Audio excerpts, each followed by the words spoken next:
Snart checking in here as we finally, right, get to our first major essay assignment. So we'll just look at our due dates here.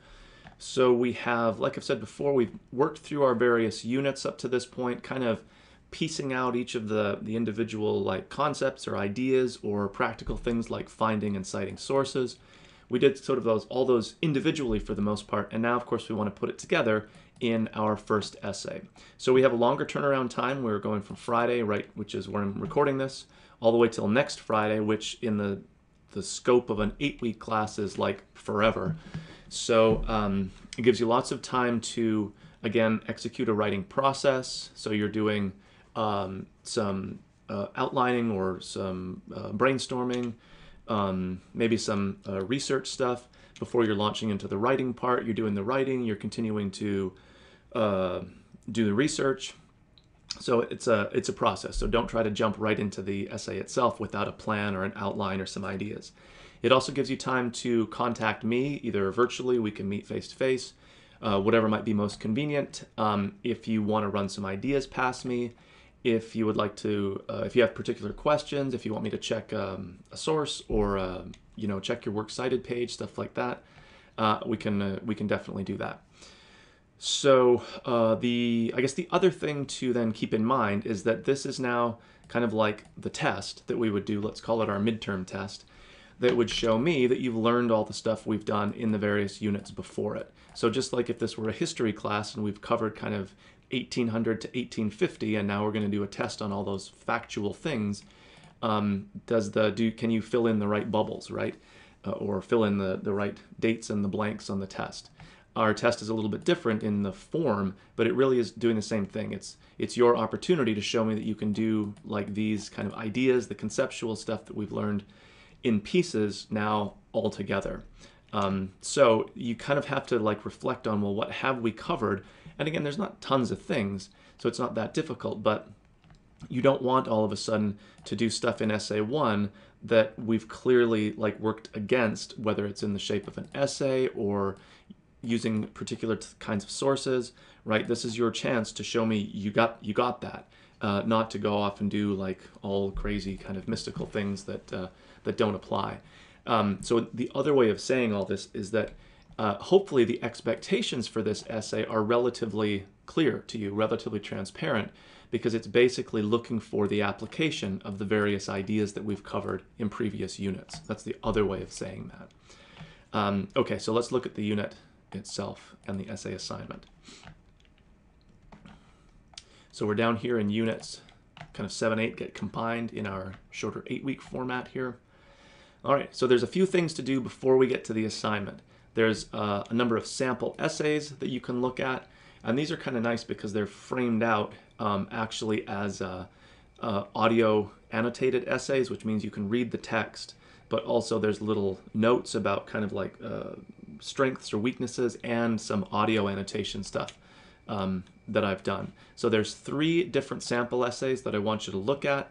Again, they're not all perfect, so there's things that certainly could be improved upon them. There might be little formatting tweaks that we're not doing as well, but we're reading for like the tone, the content, the style of them. That's what we'll be going for. So there's a number of those to work through.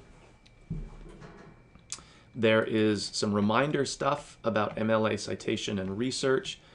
Okay, so walk through as far as finding a source, creating a works cited page, right? So that's really important.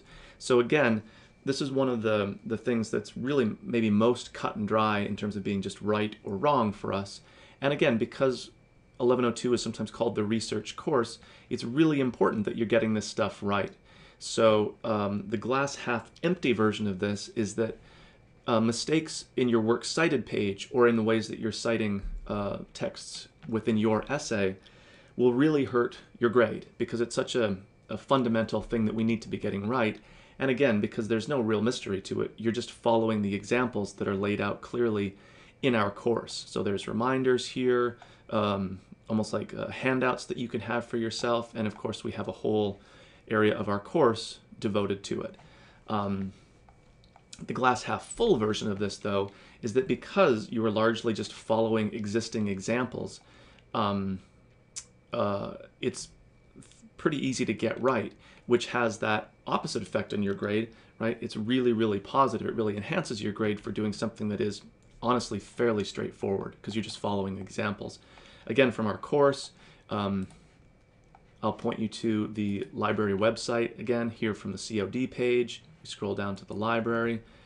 Obviously we'll be using the databases, and then of course for citation structure we'll be using MLA, or the citing sources page, the MLA examples.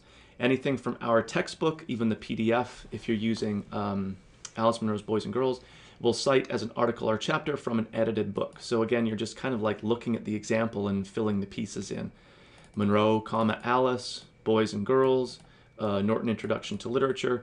Remember that I've given you all this information where that PDF is located in our course, but it's not formatted correctly, so you have to make sure that you're doing that part. Everybody will have one of those, obviously, and everybody will also have at least one journal article from a database. So again, no real mystery here, just plugging stuff in. The author, title of the article, which, like I mentioned before, is sometimes just the short story title again, not very interesting. And you can find all of this information in the database article itself. It'll provide all of this stuff. If there's some cases where, for example, it's produced for the database, so there's no actual like title of journal that it initially appeared in, then you just leave that blank and move on to the next piece of information that you do have. Again, look at how they're set up. They're double spaced. You start flush left and then indent subsequent lines like we see here, right? We're starting there and then indented, kind of the reverse of what we do with the normal paragraph in our text. But there's no mystery to it. It's all right here. You're just following the examples. Pretty straightforward. So glass half empty, doing it wrong really counts against your grade. Glass half full, doing it right, which is fairly straightforward, really does have a serious impact in the positive direction on your grade. Okay, finally, let's go back to our unit here, and then we'll look at the assignment, which itself honestly is meant to be fairly straightforward. There's no need for us to write like a 25-page research paper. We want to sort of test out in a slightly smaller scale here, 3 to 4 pages, the various skills that we've practiced in all of the units up to this point. Okay, so I suggest against Alexei's flight patterns. It is an interesting story to write about, I think, but it's just really hard to find good secondary sources. So it has a sort of research problem with it, which is unfortunate, but it's kind of the way it is. So I advise against that one. In a 3 to 4 page paper, so that's double spaced, the works cited page does not count towards the overall page count. You're choosing to write on one of these 3 prompts. The role of stereotypes or expectations, kind of different words for in many ways the same thing, so choose one of those words. Or how setting is used, and I want you to be careful with this one. So setting is not just used to paint a picture of where the story takes place.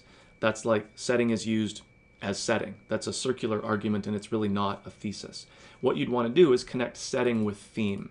So the most obvious example of that we've run into, I think, is in Alice Munro's Boys and Girls, where setting, like we saw in the music video too, where setting is used to communicate the theme of, in fact, gender stereotypes.